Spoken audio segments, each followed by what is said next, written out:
Welcome to this video presenting a game, just one game, not a whole round, of the Group B of the Tata Steel 2014 tournament. It's not really called the B group anymore. It's called the Tata Steel Challengers Group. Yeah, the sign of the times. There's no thing as a B group, sort of implying that this is just the second best, and we have challenges and masters and stuff like that.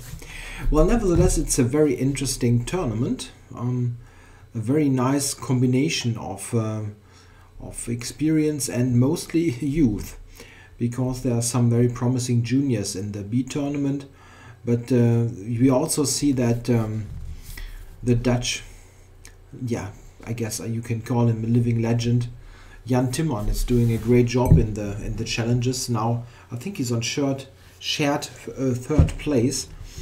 Yeah, playing excellent chess, really.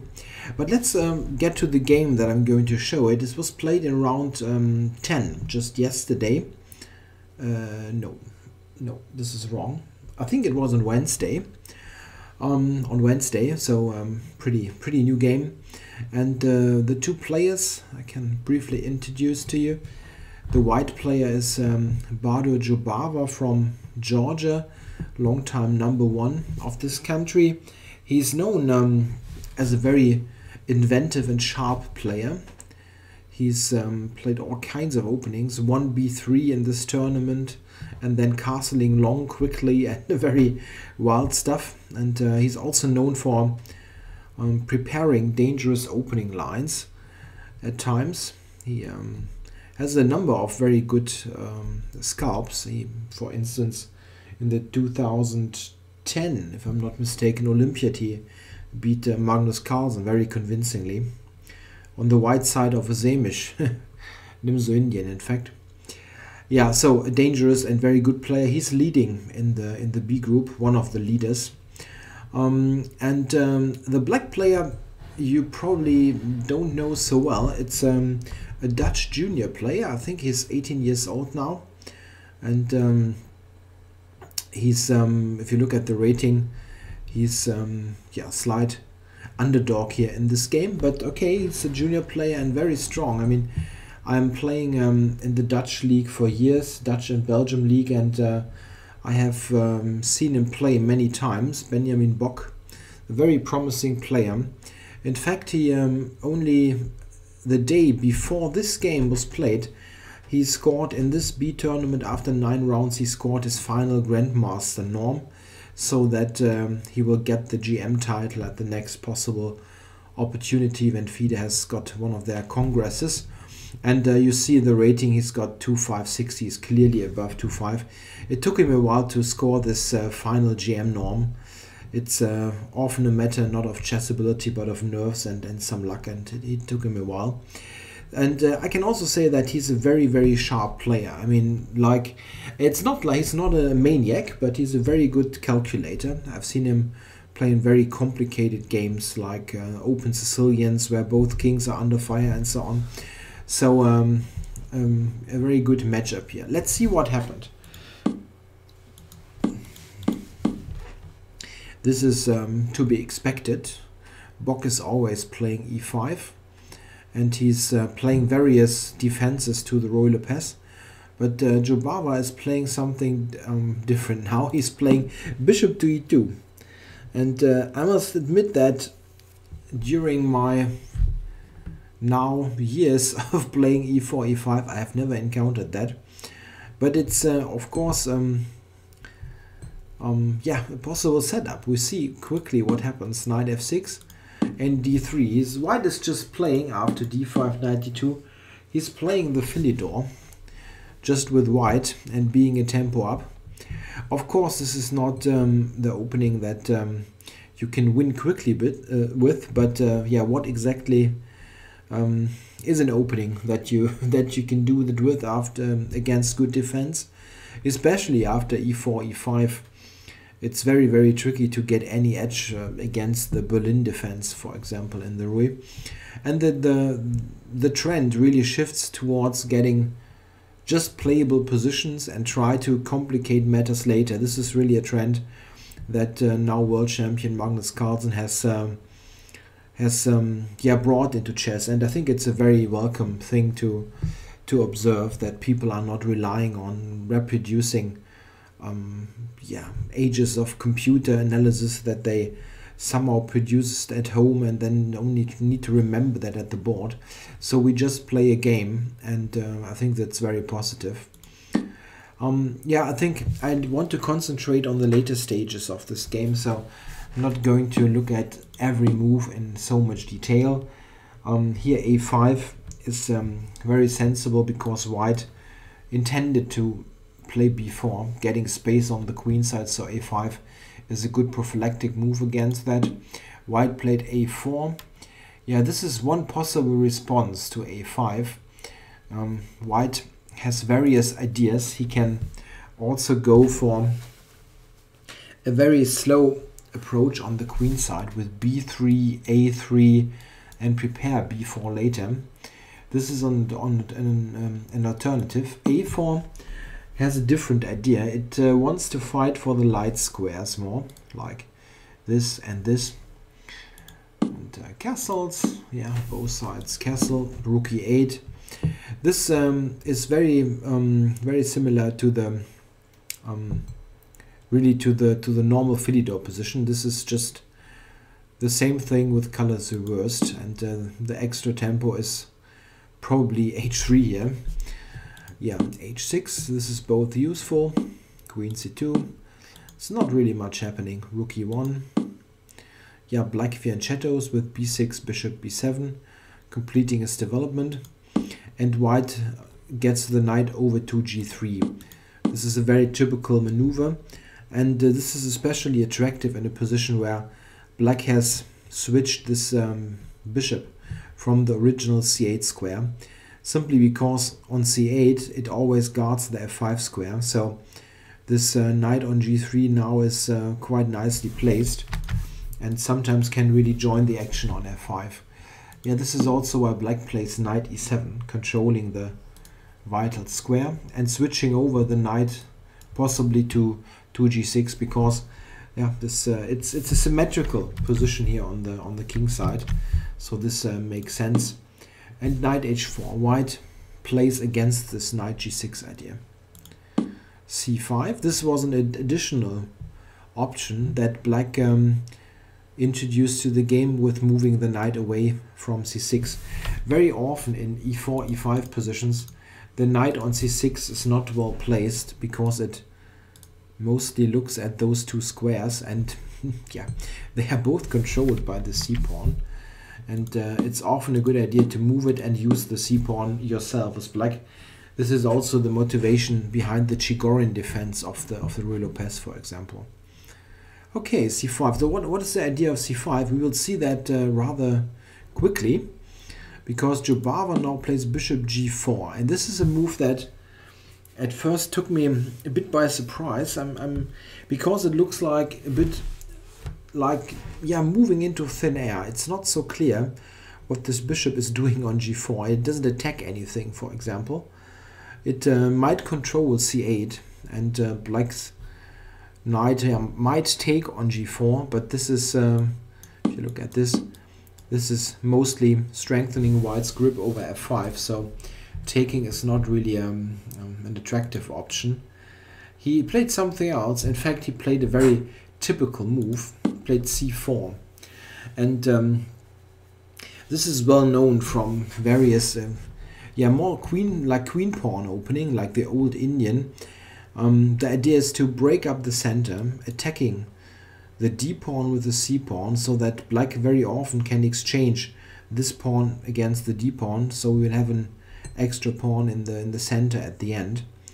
And we see what happens. White takes, probably necessary, and now black takes with the knight on e4. And at first this looks quite attractive for black. Yeah, he's got a good knight on e4, and what is white's play now? He can consider to take on d5, just to look at some moves, but black has this option. with this strong threat, plus knight takes d5, this is really backfiring. And yeah, white can also take here. In fact, this is the, yeah, this is the, let's say, the pedestrian way to play this position. You take with the knight on e4 and now play a developing move, or yeah, or maybe knight f5 also possible, trying to get rid of the h4 knight. And yeah, this is simply a normal position. e4 is not such a weak pawn, and black has ideas, bishop c5, e3, yeah. And it's just a game. But Jobava has an entirely different idea. And when I first saw that, this was one of these moments that I sometimes have in my blitz games, this typical what moments? Really, he's doing that? And yeah, this is now the fasten your seatbelts moment. He sacrificed the exchange on e4. Rook takes e4. This is only really understandable in connection with the next move, because after the capture, forced of course, yeah, now he took on h6. And it's a bit of a shame that we don't have the precise clock times. It would be really interesting to know how long Bock now spent on this position. I'm not sure that the times here are accurate. They might be, but this would imply that Bock really had played very, very fast up to this point. It's possible. It wasn't so difficult what black played here, but still. Okay, but what is the sacrifice? He's just sacrificing on h6, and if black now takes the bishop, white is, let's do a body count, a whole rook down. It's not just a piece or anything, it's a whole rook. He's got, okay, he's got one pawn, but it's a rook. And what is the compensation? Yeah, well, white has those three pieces near the king. At least those pieces are approaching the king, like this,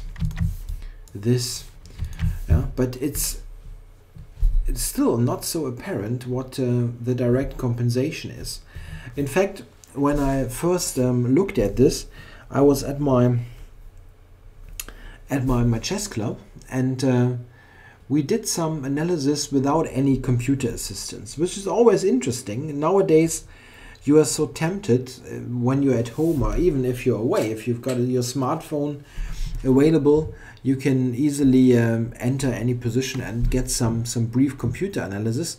It's very tempting to do that, but it's sometimes really worth to just, okay, let's put the computer aside and analyze a bit for yourself.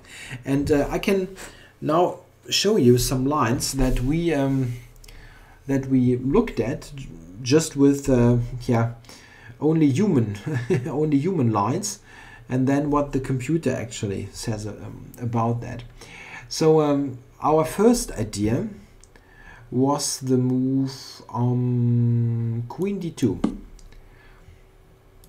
attacking h6. Of course, rather obvious move. You want your queen involved. Without the queen, you're never going to checkmate black. And well, being a rook down, you should try to mate with some slow moves. You won't get anywhere. And at first we thought, wow, this is quite strong. Let's say if black covers with okay, this is very easy. Yeah, start with that. Check. Giving this check. Check. Check. Yeah, this is completely winning, huh? So king g7 is a very very easy move to meet. King h7 is the same. It's not the same move, but it's the same case of not being a good defense, threatening on h6 with the queen, of course, and d6 hangs. So white is winning here. But black has a good move. He's got the move knight to g6, and after a minute or so we found it. At first we thought, okay, the king and so on, but knight g6 is a good defense. It attacks not from c8, from here. It attacks the knight, and this means that white does not have the time to take on h6, and the knight on h4 needs to move first. If you take and then take here, black has queen f6, and this is already apparent that there's no attack, especially with those squares now controlled. White can play something like that, but after queen f7 he does not have any threat at all. And in fact black can play bishop c5 with counterplay, or expel with bishop f8 the queen. So this is not working at all. Knight g6 is very convincing. There is this move, try that, but then bishop f8 is a good regrouping, covering h6. Something like that Check. is simply not enough. This hangs and the queen hangs, so white even needs to trade queens, which means queen d2 is not the move, and this looked quite logical, getting the queen involved. Then after some thought we came up with, in fact, the best move with rook d1. Oops, rook d1, and here we analyzed a lot, or much deeper, and in fact the best move we didn't find at all. That only was possible for me afterwards with computer assistance. I can show you what move we did analyze, and we concluded that black should be okay after that. And this is something really we managed to find a line that is good for black, but it's not the best line. I'll show you. Our idea was to play e3 here. The idea is simply to activate. You activate your bishop, and after the capture, it's not so easy to not capture on e3. I can show briefly if white avoids it, but after the capture, our idea was to play e4, and this now opens up this diagonal for counterplay and makes it difficult for the queen to enter the action. The queen only can go via f2, and we thought that black should be okay here, or maybe is even better. And analysis confirms that this is in fact a playable line for black. It's not leading to a big edge, but it's playable, which is a good accomplishment for some humans analyzing such a sharp position. Of course, I should continue here because it's a very interesting position. Yeah, you still don't need to forget white is a rook down. He needs to do something, and this is hanging, and black is really threatening to take it because okay, it would give up the queen, but would really net so much material that you're out of any problems. So white needs to react here. And what lines are possible here? White can try this one, intending knight to h5. After that, black should play queen c7 and just accept this knight f6 check. The fact is after the check, and black just secures the king. Yeah. That after all that, black is still a piece up, and he has gained lots of control over this position, especially considering that you can at the right moment also use this bishop for checks on g3 or on e5 to cover important squares.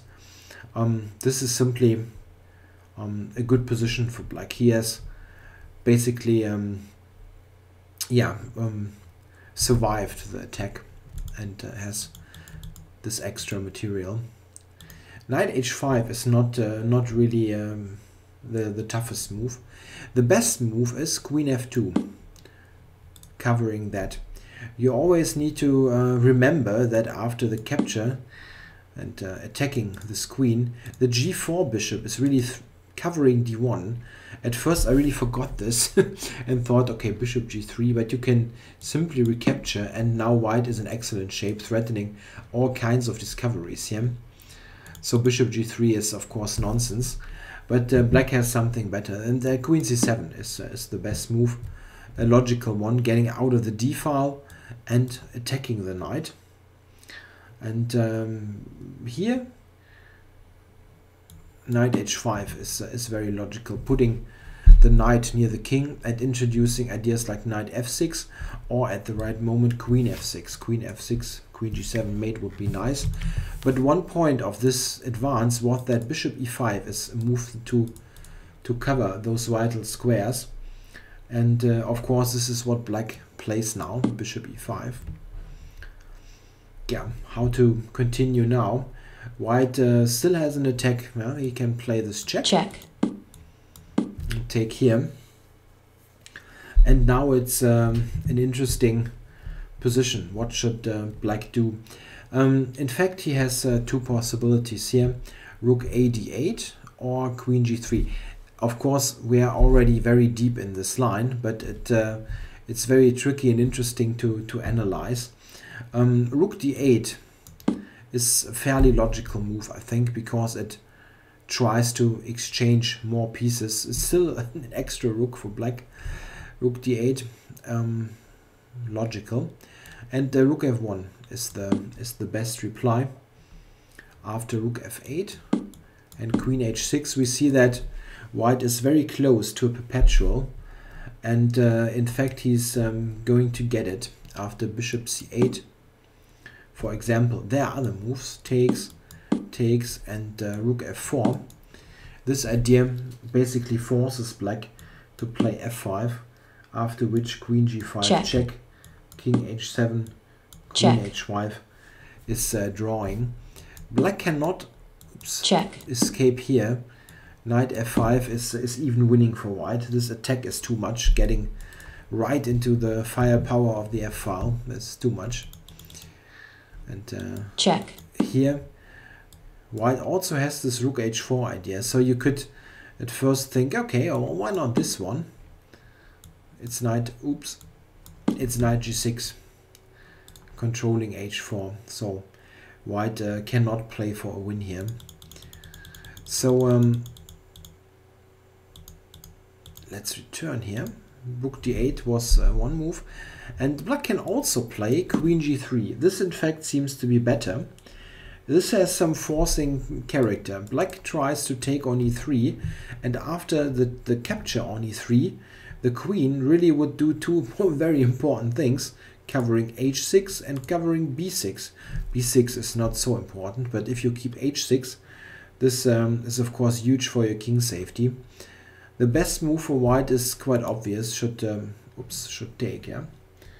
Let me look at my notes. So many lines that I'm getting confused here. Yeah, white should take, and after that queen e5. After the white queen has left its position on e5, black can retreat to e5 to control all those vital squares, f6 and so on. Yeah, and after rook f1, bishop c8, again this idea, we can continue like that. Yeah, it's already a very, very deep line, and it's completely unrealistic to think that someone playing black could calculate that. This is just so crazy that I wanted to show it. At the end of all this, after queen b6, white has 7 pawns against 4 pawns, so he's got 3 pawns for the rook, and the position is not entirely clear. I guess that black is better, but it's not an automatic win at all. So it's still a game to be played. So what is the conclusion? The conclusion is that our idea with e3 takes and e4 is at least a playable line for black, and it leads to something between a good position for black and unclear. However, you see that from a practical point of view, this is a very dangerous position for both sides. White is a whole rook down, but he has definite attack, so It's very difficult to play. Let's return to the critical position. White had taken on h6, and after the capture, after the capture, rook d1. I was mentioning that e3 was the idea that we had developed with our group of clubmates had developed this idea. And I mentioned that the computer was able to improve on that. And the amazing thing is that this really seems to be the best move what the computer is giving. Because I mean I'm aware that this is a very concrete position, and the computer should be able to calculate it correctly. But it's a matter of how much time do you give it to really assess what's going on. So I'm going to show you the move, and I find this amazing. Knight c8 is the move that the computer is recommending, and this is a move that I think for a human player is exceptionally difficult to make, simply because it retreats basically the only piece that is near the king. You retreat it all the way back to the queen side, and you also expose the f5 square even more. Of course, this is a very general statement, and a position like that depends solely on concrete lines and calculation. But still, it's a move that I really think that is very difficult for a human to consider. You might get to it if you are given lots of time and some if you explore some lines without really calculating it in your head, but putting it on the board, you might get to the point where you consider it. But it's a very, at least for my kind of chess intuition, a very counterintuitive move. However, it seems to be really good, and I'm going to show you some lines. One very important point, of course, is that the queen instantly attacks the knight on h4, and this limits White's options. He cannot simply play any slow move. He needs to address this issue of the hanging knight, and there are essentially two moves that White can try. White can go to f5, go to f5 immediately, or he can go to f5 after capturing on c8. Capturing on c8, of course, is not the most logical move ever, taking this this knight on the back rank, but it needs to be checked because it might accelerate the action. So a move to look at. Maybe start with that if White takes on c8. Black here has two replies, obviously. Rook takes and bishop takes, and both moves seem to be okay. Rook c8 is the more convincing though, as it keeps e4 covered by the bishop. After knight h takes f5, it was still hanging, so you don't really have much choice. Black has the move rook e6, and around here I think it becomes apparent that it's not enough firepower for White. Taking on e4 to increase the pressure, it just gets taken, and it's no attack anymore. It's simply too little. h5 is maybe still an important move to cover g4, but this is simply not enough attack. Instead of taking on e4, White can try, of course, to get the queen over. Could try that move, intending queen g4 or queen h5. But here Black has queen f6. Not the only move, but a good and logical one. Gets the queen involved to defend, and this means that again the attack is not sufficient. After queen g4, for example, Black can even play queen g6 here. Oh, rook d6. Wait, I think it's king f8, right? I have a real jungle of variations in my notes, and once in a while I forget what I looked at earlier. Yeah, it's king f8, of course. And only after knight h5, if white tries that, there's queen g6. Yeah, this is quite clear.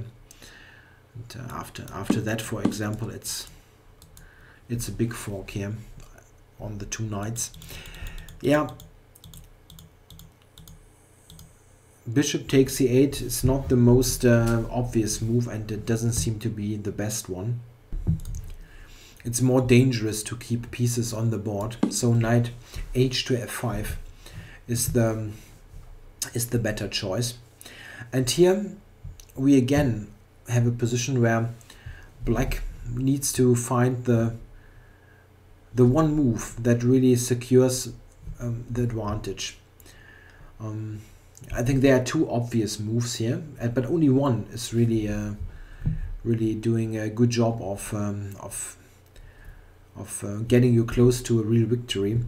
The best move is queen f6, but I'm going to show you briefly that rook e6, which is not looking stupid at all. I mean, it covers h6, it covers d6, that this is not really sufficient to clearly win. And quite amazing, I think. After knight takes e4, yeah, white has this threat going, or maybe the other knight. But well, what I'm getting at is black should probably just take it on e4. Hard to keep the knight on the board. So takes and rook b8. This is very logical. After that, white just continues without really caring that he's a rook down, and it's a very tricky position. Knight e3, attacking here. Yeah, rook f6, for example. Oh, I'm not sure, for example, if the right word. Black does not have much choice. Rook f6, and now there are interesting moves. White can consider to take on e5, utilizing this pin here, or he can also, and this is I think more interesting even, he can play b4, just pushing pawns. And the amazing thing is, it's only 2 pawns for a whole rook, but the position is not clear at all, because black is so poorly coordinated, the pieces are so strangely placed, that you have a hard time to get everything into play. And on the other hand, white has very strong positions for his pieces. There's knight d5 being a possibility, still rook lifts, and you can push the pawns while black is just tight on the back rank. If you give it to a computer and let it calculate this for 30 seconds or a minute, well, it's not the ages, yeah, but it's a decent time of calculation. It gives only a slight advantage to black, like about 1 pawn or 0.9 or something, and this shows that black is in some practical, at least, trouble. Despite being a rook down, it's not easy to play. So rook e6 is not in this position, not losing or anything, but it's tricky. It's a tricky game that white can really continue to play with chances. The better move is queen f6, and to be honest, it's also the more logical one in my opinion, because you get the queen out of the d file. And in fact, after that, I failed to find any convincing continuation. If white now takes here, we simply have a different position, with black not being in the spin and white not being able to win a tempo with knight e3. Here, he's of course still can continue and pose problems, because he has those strong pieces, and they are near the king. But objectively speaking, I don't think it's enough. The computer gives black about 3 pawns. Yeah, so pretty much the same result if you do a stupid body count, counting pawns and pieces. So it seems that the compensation is not sufficient at all.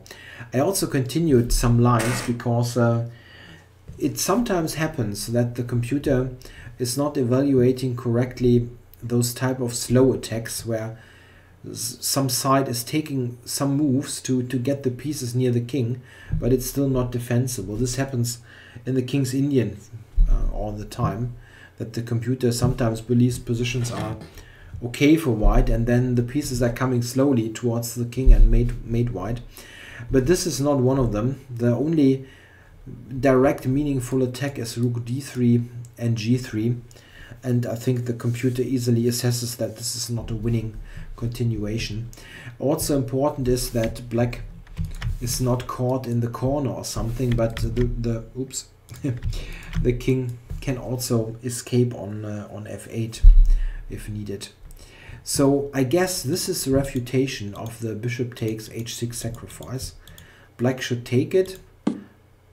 Sorry, it should take it, and after rook d1 he must play knight c8. And as mentioned, this is a completely, at least in my opinion, counterintuitive move. Yeah, Bock did something else. He played bishop c5, and now you can see that probably the clock times are bogus, because I simply cannot believe that he, after 10 minutes, that he played bishop c5. I don't believe it. So just ignore the clock times. I believe that in this position, black certainly would spend some time to check out the capture and simply yeah, adjust to the situation that the opponent has just played a really yeah, kind of a crazy sacrifice that you didn't expect probably. Okay, he played bishop c5, and what's the idea? Well, the idea is twofold. He wants to avoid any pins on the d file, and he also wants to play e3 to get pieces off. We see that in a moment. After rook d1 and queen c7, white played the very nice, I think very static move, queen c1, intending queen g5, getting the queen quickly over to the king's side. A very similar idea to what we saw before with queen d2. Here Bock's idea comes into play. He plays e3. This was prepared by bishop c5. This is in fact not the only move, but clearly the move that he intended, and I think a very human defense. But also need to check a move like rook d8. Yeah, opposing on the d file, and this now leads to absolutely crazy complications, but very nice lines.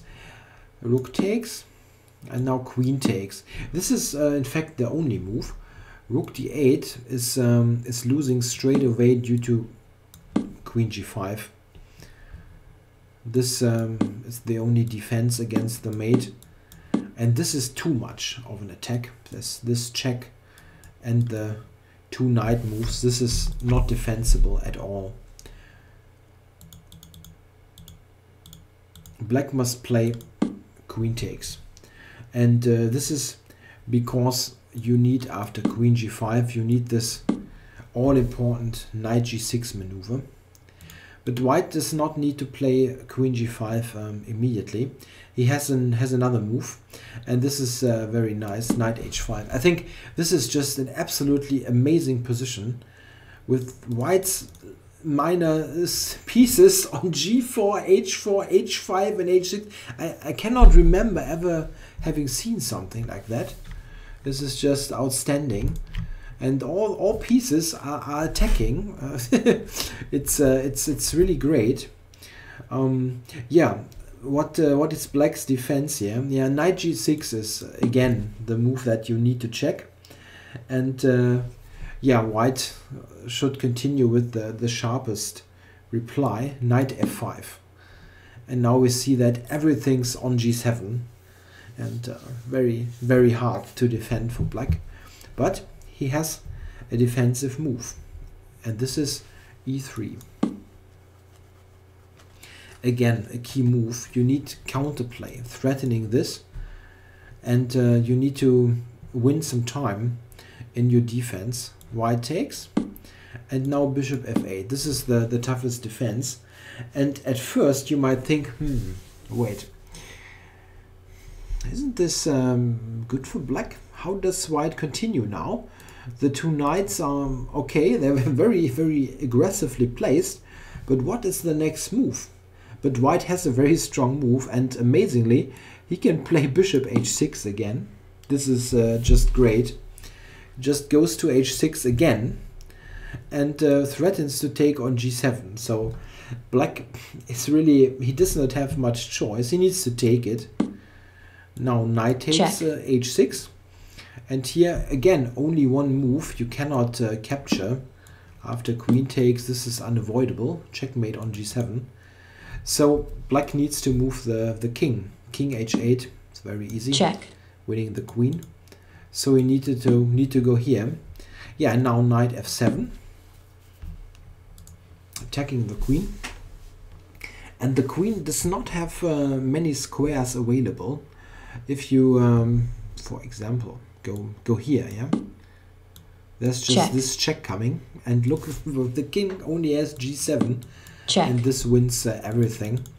So the queen needs to guard f6, and here in this position, white has a really, really great move, and yeah, I'm going to put it on the board. Bishop e6.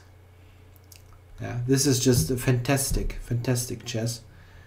The queen, if the queen takes, there's knight g5, white even wins. And what is the threat now? Now white is threatening knight g5 check, and this is a complete perpetual, because black cannot go to g8. In this position, there's simply no way to avoid the perpetual check coming after, for example, here, check. Check. Check. Yeah, this check, and you need the bishop on e6 to cover g8. If black goes here, check. You have this check. Yeah, okay. What about this? Check. Checkmate. Even a checkmate. Yeah, black cannot play for a win. You after knight f3, you have again the same position, leading to a perpetual check. So just a beautiful line that is almost impossible to see beforehand. I think once you're in it, you're like in this position. Here, you're probably going to find bishop e6 if you have some time on your hands, simply because you need to, yeah, sort of fire your last bullet, and this must be the bishop somehow. But it's just an amazing line. And this also shows the enormous practical chances that white has in this position. He just has great compensation, and I love this position with all pieces on the h-file. Yeah, this is after rook d8. Bock played e3, which is, as mentioned, I think a very good practical decision. White now is basically forced to take on e3 with the bishop, and black now gets to get rid of one pair of minor pieces, and this is of course very helpful in defense. So now here the next critical position. In this position, in fact, Bock now plays queen takes c4, and in fact it seems that this move is really losing the game. After this, I think there is no defense anymore, and this is quite remarkable that there is absolutely no defense. I mean, it's not even not the most precise move, it's just the losing move. I don't think you can simply state, okay, this is greedy, he takes a pawn, he should better have defended somehow. I think there's just some case of miscalculation behind that, because the queen on c4 also has some other ideas. It's not just a pawn grab. It can sometimes go to f4, it covers f7, stuff like that. Yeah, we look at this in just a minute why this is in fact losing. It was shown nicely in the game by Jobava why it does. What black probably should do is rook a8, and then we have a very complicated game that could really lead to all results. For example, white can play this one, keep it on the board, but also take here. This is the quickest way to attack, and I think it's probably leading to at least a compensation. Yeah? Queen takes, and then knight h5, again approaching the king, and this is threatening queen g5 again, of course, and also at times queen g3. A possible line that is not forced, but shows a typical way how it could have gone. Bishop c8, queen g3, knight g6, takes here, and after this capture, bishop to b7, there's this continuation with black intending to play queen f4. This very likely will end in a draw by a perpetual, for example, after queen g6. Black is basically forced to give this give this perpetual. It's just one line. White also can fight. Maybe this is even the more logical move. He can play rook e1 if he wants. And you can analyze this on and on. It's very tricky. Maybe this is the way to really make a big fight out of it. Instead of taking on d8, it's just one line that I looked at. Okay, he took on c4, and as mentioned, this turns out to be the decisive mistake. The next move is relatively easy to find. Knight h5. We already know this motif. The knight is nearing the king, and it prepares queen g5. I think it's just that Bock made some calculation mistake. Understandable, of course, but let's have a look. He played queen e4. Maybe he relied on this counter idea on g2. Here there are, of course, other alternatives. One is again knight g6, a typical defensive move. If you look at those lines, you always see that knight g6 is an important defense, and this is what makes in this earlier line knight c8 so difficult to play, because you just always have this feeling you need the knight near the king to defend, and then the best move is actually to retreat it to c8 away from the king. This makes knight c8 very difficult to find for a human player, I think. Let's have a look at this knight g6. After that, white has two good moves actually. He can play queen g5 or even sacrifice on g7. Knight g7 is also winning after king g7, the check, and queen h6. This is impossible to defend and winning for white. However, I would like to show the other line because it's very nice. Queen g5 is the line I'm referring to. This is just threatening to take and break through, or taking on g7 or knight f5. So there's so many ideas here, but there's one very nice line. If black now tries to defend g6 with bishop e4, white is forced to find the only move that really wins instantly. Everything else is not so clear, and the move is bishop f5. Very strong move. One point of this is that after queen c6, white has a very strong continuation. Knight g6, f g6, and now rook d7. This is very strong, and also I think a very attractive picture again. White having those two pieces forked, and he uses one of the pieces on f5 that is double attacked even by this and this. He uses one of those pieces to allow rook d7. A very aesthetic maneuver, I think. The point of all this is that after the capture on f5. There's rook Check. g7, king f8, and queen h6, and queen h8 mate is unavoidable.